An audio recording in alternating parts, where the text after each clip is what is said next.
Centre of spiritual spacing ये एक non profit activity है, एजुकेशनल एक्टिविटी है जिसका मकसद अवेयरनेस क्रिएट करना है कि आपने न्यू डायमेंशन ऑफ लाइफ को एक्सप्लोर करना है अपनी ज़िंदगी में। अल्लाह ताला आप लोगों को जज़ा दे और हिम्मत दे, हम सब मिलकर जो इस पे कर सकेंगे ये सब अल्लाह की ज़ात ही है जो करने वाली है। तो मैंने अपने बच्चों में ये चीज़ डाली है कि और कोशिश करती हूँ कि वो इसके तर्जमे को समझें, जो कुरान हमसे कह रहा है ना हम उस चीज़ को समझें।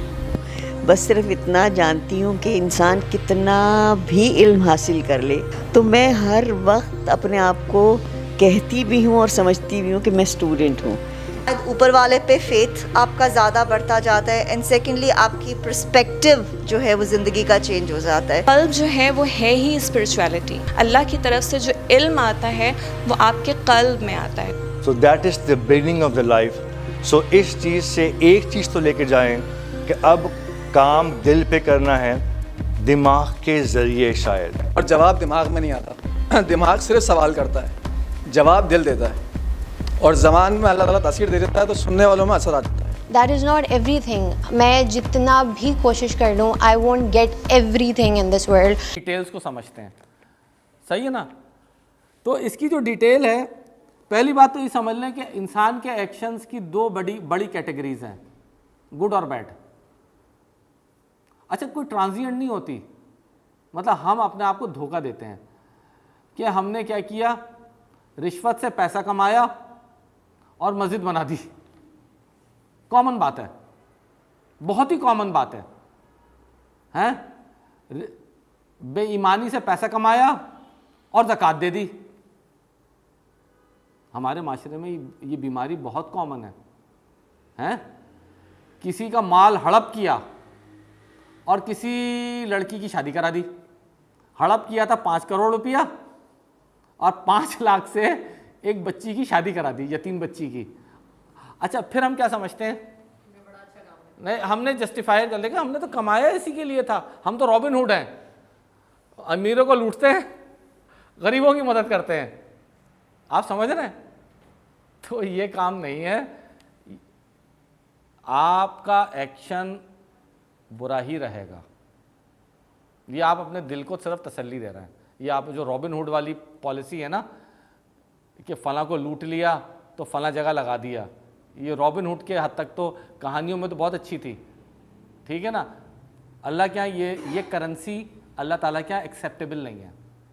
आपने हराम कमाया है तो जो आपने बच्ची की शादी की थी ना, ये फला चीज़ की थी, ये भी आपसे इसकी भी पूछगछ होगी कि तुमने मेरे बताए हुए एक पाक काम में नापाक पैसा लगाया था, एक और चार्ज लग जाएगा आप पे। मेरी मस्जिद पाक थी, ये मेरा बैतुल्ला है, मस्जिद बैतुल्ला शरीफ है, अल्लाह के घर हैं, तो एक चार्ज आप, एक तो हराम कमाया, पहला तो आपने काम किया, आपने हराम कमाया, रिश्वत से खूब पैसा कमा लिया। एक चार्ज तो आप पे यही लग गया कि हराम कमाया था। दूसरा चार्ज अल्लाह ताला ही लगाएगा, आपने मेरी मस्जिद में जहां मेरे चाहने वाले इबादत को आते थे आपने नापाक पैसा लगाया, ये दूसरा चार्ज है जो अल्लाह आपसे पूछेगा। तो हर इंसान का हर एक्शन कैटेगोरिकली या अच्छा है या बुरा है। अब हम एक्शंस पे बात कर रहे हैं ना, इल्म के बाद हमारा जो सफ़र है अलाइनमेंट के हवाले से, तो एक्शंस। अच्छा, अब अगर हमें तो ये एक्शन अच्छा और बुरा, इससे तो आजकल लोग बिल्कुल ही फारिग हैं। आज की जो इंसानियत है ये गुड और बैड के कॉन्सेप्ट से तो बिल्कुल फारिग हैं। They need money. वो कहते हैं मनी तो is always money, gold is always gold. हलाल और हराम का इससे क्या, तो गोल्ड आप हराम से कमाए तो भी वो गोल्ड हैं? और हराम से कमाए वो भी गोल्ड है। लेकिन मैं आपको बता रहा हूँ एक बात ज़िम्नन, वो अहम ये है कि इसका बड़ा इम्पैक्ट आता है, हराम पैसे का या हलाल पैसे का इम्पैक्ट आता है। यानी आपकी कमाई सिर्फ फाइनेंशियल नहीं होती है, कमाई के और भी बहुत सारे ज़रिए हैं। आपने किसी को, आपका एक मुलाजिम है, आप उससे तो हमदर्दी नहीं करते, उसको जलील करते रहते हैं आप हर वक्त, ये भी आपका एक्शन है, ये भी कमाई है आपकी, ठीक है ना। शौहर है, बीवी तवज्जो नहीं देती, बीवी है, शौहर तवज्जो नहीं देता, औलाद है, माँ बाप को तवज्जो नहीं देती, माँ बाप हैं औलाद को तवज्जो नहीं देते, टीचर है स्टूडेंट को तवज्जो नहीं देता, स्टूडेंट है टीचर को तवज्जो नहीं देता, पड़ोसी है पड़ोसी को तवज्जो। ये भी सारी कमाइयाँ हैं, ये भी सारी इनकम्स हैं। हमारे यहाँ इनकम का मतलब आता है पेपर करेंसी। अब तो खैर वो पेपरलेस हो गई है, अब तो प्लास्टिक करेंसी हो गई है, बिटकॉइन आ गया है, लेकिन बहरहाल वो एक कमाई का जरिया। तो ये कमाई के एक्शंस। अच्छा उस पर आ रहे हैं। बैड होगी तो सबसे जो भी आपका एक्शन होगा ना, सबसे पहले ये दो आपके किरामन कातबीन, ये इसको नोट कर लेते हैं। अब मैं आपको एक्शंस की डायनामिक्स बता रहा हूँ, एक्शंस की डायनामिक्स, यानी गुड और बैड, इस पर डिबेट ही नहीं करें। जो भी एक्शन हुआ वो यहाँ नोट होगा, किरामन कातबीन इसे नोट करेंगे, ठीक है। दूसरा क्या होगा कि जो भी एक्शन आपने गुड और बैड किया था, उसकी बुनियाद पर एक स्पिरिचुअल सिग्नल जन्नत और दोज़ख में भी जाता है, और या आपके नाम की आग भड़कना शुरू हो जाती है, या आप जन्नत में एक पौधा लगा देते हैं, तो एक सिग्नल वहां भी जाता है। एक सिग्नल आपके एक्शन का आलम अम्र में जाता है, आलम अम्र में जाता है, और उसकी बुनियाद पर इंसान अपनी जन्नत और दोज़ख को खुद कल्टीवेट करता है। हम कहते हैं ना, हम इंसान ने जन्नत कमाई, आम मुहावरा है, इंसान अपने अमाल से दोज़ख को कमाता है। आप समझिए, तो बेसिक नॉलेज है ना, मैट्रिकुलेशन या O level A level, basic knowledge है। उसके बाद आपके लिए एडवांस लाइफ खुली हुई होती है। तो likewise corridor of alignment is the most fundamental, most important, और मैं आपको डीमोटिवेट नहीं कर रहा, मोस्ट डिफिकल्ट भी है। व्हाट्स अ रियलिटी, क्योंकि जब हम किसी चीज़ को डिफिकल्ट समझ के अंदर जाते हैं तो हम उसकी तैयारी के साथ जाते हैं, हमारे अंदर लापरवाही नहीं होती, हम प्ले नहीं करते, ठीक है ना। तो अब क्या हुआ कि तीसरा जो इम्पैक्ट आता है एक्शन का, वो ये होता है कि आपका हर एक्शन दुनिया के एतबार से, आलम खल्क के एतबार से और आलम अम्र के एतबार से बरकत या नहूसत पे ख़त्म होता है। बरकत या नहूसत पे ख़त्म होता है। यानी आप ये ना समझें कि आपका कोई भी एक्शन न्यूट्रल होता है, कोई एक्शन न्यूट्रल नहीं है। मैं इस बच्चे को देख रहा हूं, मैं इस बच्चे को इस वक्त देख रहा हूं, मेरे किरामन कातबीन ये देख रहे हैं कि डॉक्टर आसिफ किस कल्ब की कैफियत के साथ इस बच्चे पर निगाह उठा रहे हैं। इस एक्शन के एंड में भी मुझे कोई बरकत मिलेगी या नहुसत मिलेगी। यानी ये it's a so important divine mathematics जो आम आदमी समझता ही नहीं है। आपका एवरी एक्शन, आपने किसी को आंख उठा के देखा, एक खूबसूरत लड़की जा रही थी, एक कोई हसीन चीज़ जा रही थी, आंख उठी, आंख उठी, इंसिडेंटली, एक्सीडेंटली या इंटेंशनली, टक से एक उसका रिजल्ट आ गया, बरकत या नहुसत। सही है। तो चौथी चीज क्या होती है? आपका मूड। हर एक्शन के एंड में आपका मूड या बर्बाद होगा या आबाद होगा। हर एक्शन का एक मूड के ऊपर एक छोटा सा इंपैक्ट आता है, प्लेजर या डिप्रेशन, प्लेजर या एंजाइटी। लोगों के यहाँ एंजाइटी तो बहुत है, एंजाइटिक्स भी बहुत खाते हैं, तरह तरह की एंजाइटिक्स खाते हैं। एंजाइटी होती क्यों है, इस पे कभी गुफ्तगू नहीं की जाती। ये आपके एक्शंस हैं। क्योंकि मैं क्या कहता हूं, मैं कहता हूं आज की क्या फिजा है, सच के साथ हमने तो कभी कुछ किया ही नहीं। हमसे ज़्यादा तो दुनिया में पाक साफ आदमी कोई नहीं है। आप देखें, हर साल हम ज़कात भी देते हैं, अपने माँ बाप की खिदमत भी करते हैं, पड़ोसियों का हक भी अदा करते हैं, तरह तरह के क्लेम्स होंगे, है ना। आपको याद ही नहीं है कि आपने किस बेवा के माल पर हाथ साफ किया था आज से 15 साल पहले। नेचर नेवर फॉरगेट, वो कभी नहीं भूलती, ना माफ़ करती है और ना भूलती है नेचर। ये आपके रिकॉर्ड का हिस्सा होता है। वो आपके टाइम लाइन में जब आपकी बारी आएगी ना ग्रेटर व्हील में, तो वो आपको पीसेगा, वो नेचर का पहिया। इमीडिएट इंपैक्ट भी आता है, डिलेड इंपैक्ट भी आता है। आप तो सब भूल चुके, आप तो बहुत मतलब दौलत कमाई थी, रिश्वत ले लेके कमाई थी, 15 साल रिश्वत कमाई, पेट भर के कमाया, बेईमानी से कमाया, अय्यारी से कमाया, फला चीज़ से कमाया, डाकू डकैती करके, मोबाइल छीन कर, लोगों को कत्ल करके, ठीक है। उसके बाद पेट भर गया। पेट भरने के बाद अब दुनिया दूसरे एंगल से नज़र आ रही है। अच्छा, वो ना उस पर तौबा है, ना तलाफ़ी है, ना उसका इदराक है, ना वो याददाश्त में है। नेचर का पहिया आपको कुचले बगैर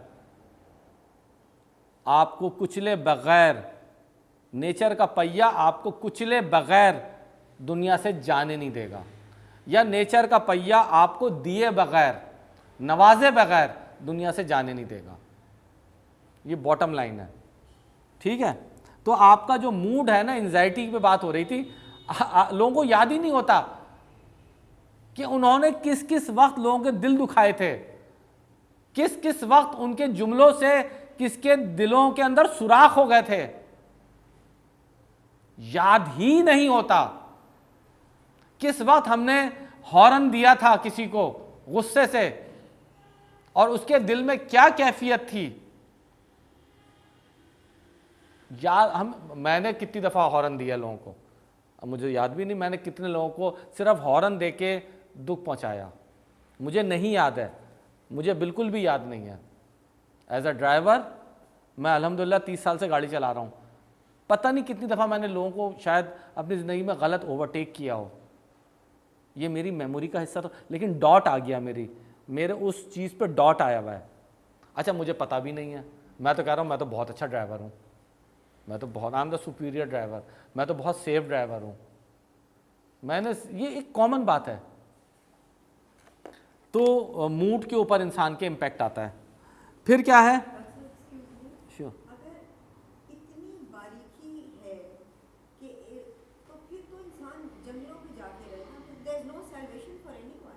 नो मैं बताता हूँ आपको, ये बहुत इम्पोर्टेंट सवाल पूछा है। देखें, ये बारीकी हमारे लिए इसलिए बारीकी है कि हमारी लाइफ उस तरह ट्यून नहीं है।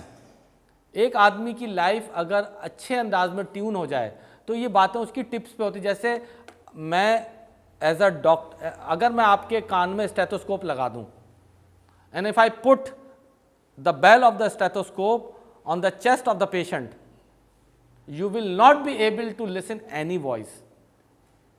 अगर कान में लगा हो फिर भी नहीं आएगी ना। आपसे मैं पूछूं वेयर इज S1, अपना डॉक्टर साहब ये क्या कह रहे हैं आप, मैं कहूँ वेयर इज S2, अपना डॉक्टर साहब ये क्या चीज़ है, वेयर इज S3, अपना डॉक्टर साहब ये क्या बोल रहे हैं आप, मैं कहूँ where is S4, where is the murmur. बहुत मुश्किल होगा आपके लिए, आपको शायद लबडब तो सुनाई दे, लेकिन मैं आपको पूछ रहा हूँ कि madam where is the S1, where is S2, where is S3, you are not trained।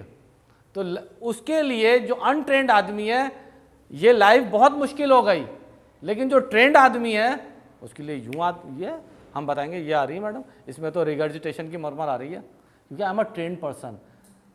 तो जो लोग अनट्रेंड लाइफ गुजारते हैं ना, उनके लिए ये चीज़ बड़ी मुश्किल और डिफ़िकल्ट होती है, क्योंकि वी आर नॉट ट्रेंड। तो फॉल्ट सिस्टम में नहीं है, फॉल्ट मेरे अंदर है। मुझे ट्रेनिंग का अपॉर्चुनिटी मिली, मैंने इन्वेस्टमेंट तो रिश्वत लेने पे कर रहा था, मैं तो कहीं और ही मौजे मस्तियों में लगा हुआ था। This is the bottom line. हमने सीखा ही नहीं, हम एक्सटर्नल उलूम हासिल कर रहे थे, pleasure, power, post and position वाले। तो फॉरवर्ड मूवमेंट हो रही थी हमारी लाइफ की, कभी हमने कंसीडर ही नहीं किया। एक्सटर्नल मैथमेटिक्स, अरे अगर if I lose 1 mark it means मेरी परसेंटेज इतनी गिर जाएगी।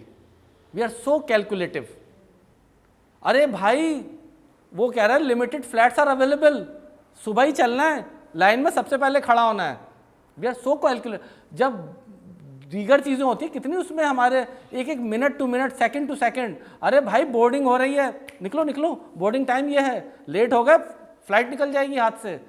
तो हमारे अंदर कैलकुलेशन मौजूद है वो तमाम, लेकिन हमारा इन्वेस्टमेंट का एंगल एक्सटर्नल वर्ल्ड है। इंटरनल वर्ल्ड पे कोई इन्वेस्टमेंट नहीं है, कोई अवेयरनेस नहीं है, कोई इंटरेस्ट नहीं है। जब वो चीज़ें सर पे गिरती हैं तो फिर कहते हैं हाय अल्लाह ये क्या हो गया हैं, सारी मुसीबतें हमारे लिए, सारे पहाड़ हमारे लिए। अल्लाह ने कहा है मैंने तुम्हें हर चीज़ सिखा दी थी, बता दी थी, मॉडल भी भेजा, किताब भी भेजी।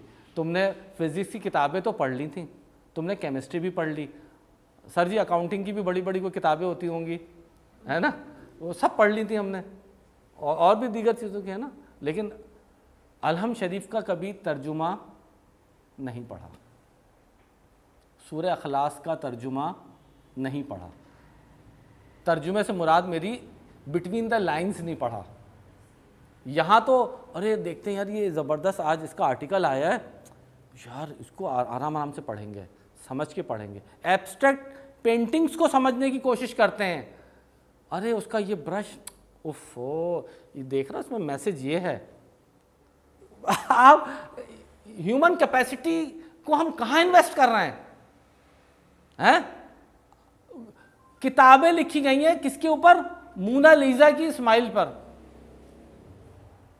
लोगों ने पीएचडी किया है इसके ऊपर, नहीं किया? किया है। अल्लाह ने ये चीजें इसलिए इनायत की हैं कि मोनालिसा की स्माइल के ऊपर रिसर्च थीसिस लिखा जाए, तो बस ठीक है। तो आपने वो चीज हासिल कर ली ना जहां इन्वेस्टमेंट था, जहां नहीं किया आप अकाउंटेबल हैं, आ जाइए साइड में।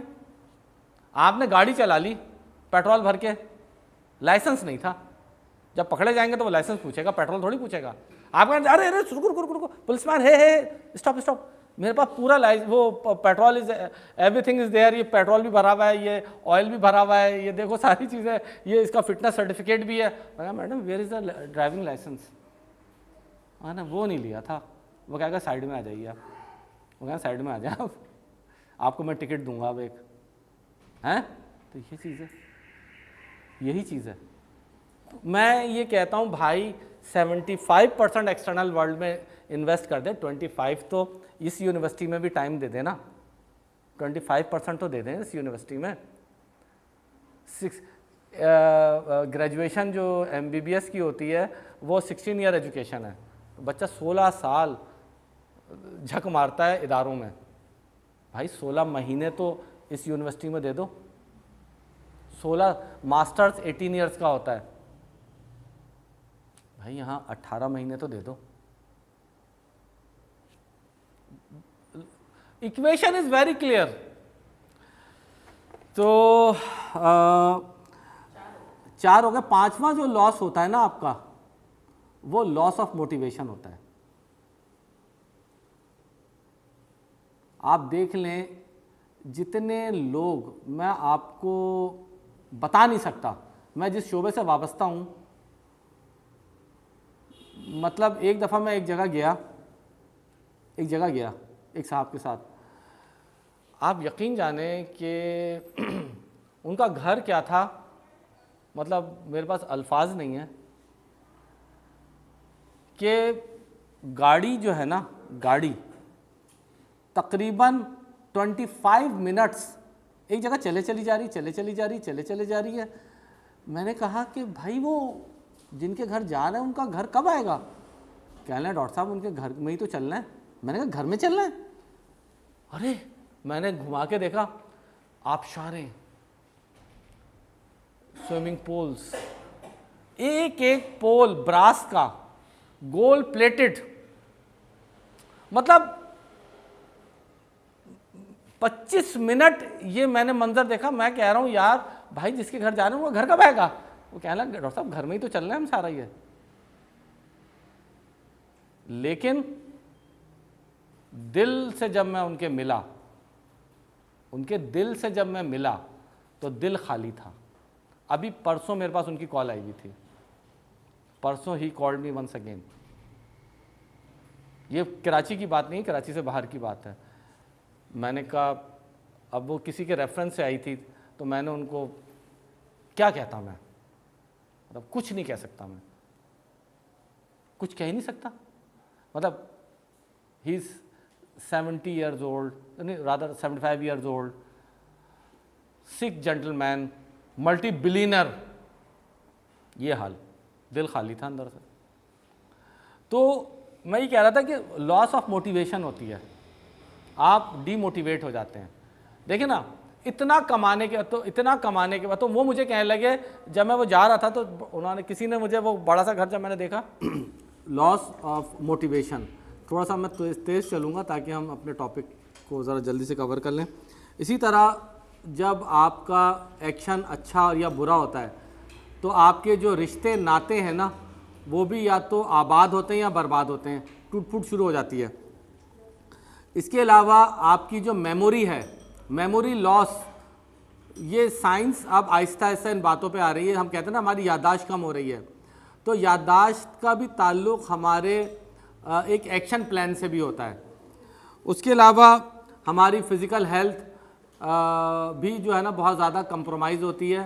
हमारे ब्लड प्रेशर्स ऊपर आ जाते हैं और तरह तरह की बीमारियां या तो जन्म लेती हैं या बढ़ जाती हैं या बुढ़ापे जल्दी आते हैं। जी जी जी, ठीक है। तो ये था,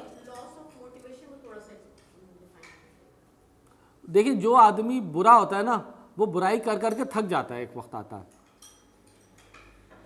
सही है ना। आप देखें ना, वो जितने बुरे होते हैं ना, बुराई जब वो पेट भर के कर लेते हैं तो उन्हें अल्लाह याद आता है, मस्जिदों में जा जाके चंदे देना शुरू कर देते हैं, ठीक है। उसके बरखिलाफ जो अच्छा आदमी है वो कभी सैचुरेट नहीं होगा, वो कभी डीमोटिव, यानी वो अपने बुराई से एक आदमी प्लेजर ले लेके थक जाता है, तंग आ जाता है। बुराई किसी की शख्सियत को निखार नहीं सकती, ठीक है ना। तो वो आहिस्ता आहिस्ता अपने उस एक्शन से डिमोटिवेट हो जाता है। वो कहता है ये हो क्या रहा है मेरे साथ, वो कहता है ये मेरे साथ हो क्या रहा है, आप समझ रहे हैं। लेकिन जो एक आदमी अच्छी ज़िंदगी गुजार रहा है वो कभी डिमोटिवेट नहीं होगा, सच्चा आदमी कभी डिमोटिवेट नहीं होगा, वो मज़ीद अच्छाई की तरफ जाएगा, मज़ीद। तो वो उसके जो एक्शंस हैं ना, उनमें निखार आता चला जाता है, ठीक है ना। और डीमोटिवेट इसलिए भी होता है कि लाइफ में अंदर ट्रू प्लेजर नहीं आता बुरे आदमी के। तो ये तमाम चीज़ें हैं। तो इसके लिए ज़रूरी यह है कि एक्शंस को अगर हम अपने दुरुस्त करना है तो उसके 4 इम्पॉर्टेंट एस्पेक्ट्स हैं। क्या है? पहले उसको हमें जानना है, किसी भी चीज़ को हमने समझना बहुत ज़रूरी, जानना होता है। जानने के बाद जैसे हमने इल्म लिया, इल्म मिसाल के तौर पे मैंने अभी आपको एक मोबाइल दिखाया और आपको मैंने बताया सेल फ़ोन है, तो आपने इसको जान लिया, अब आपको पता चलिए मोबाइल फ़ोन है। फिर आप इसे क्या करेंगे? समझना शुरू करेंगे, आप इसको ऑन ऑफ शुरू करेंगे।